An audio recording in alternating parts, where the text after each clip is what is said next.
the water with me and our daughter. I'm an emergency department nurse and entrepreneur.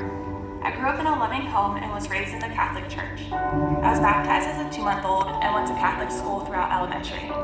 I did what I was supposed to, but in hindsight, I was a lukewarm believer. There was no passion and I had no desire to participate.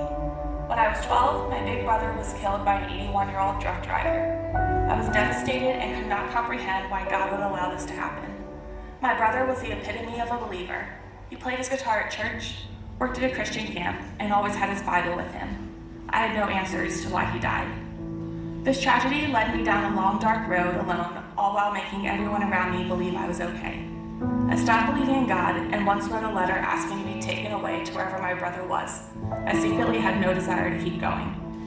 Add puberty, teenage drama, boys, being overweight, and bullied into the equation. I was a mess on the inside.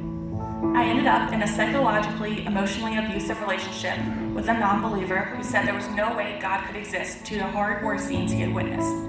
I had a curiosity every now and then about God. I dabbled in going to different churches while away at college with friends, but there came a point where it was all very superficial.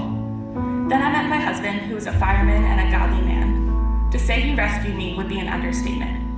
We married 3 years later in a rented-out church that was not ours with a pastor whom we had connected with over recent years. But we still didn't have a church, and I felt empty on the spiritual front.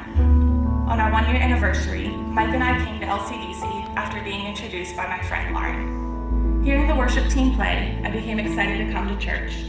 For the first time in my life, I began understanding the Bible. I learned that grace is always free. I learned that God is fiercely amazing, loves me for me, and wants me to let Him into my life. I want to be baptized today to give God complete control, to let Jesus into my house to clean it up, and to let the world know that my name is Ibberson and I'm a life changed by Christ.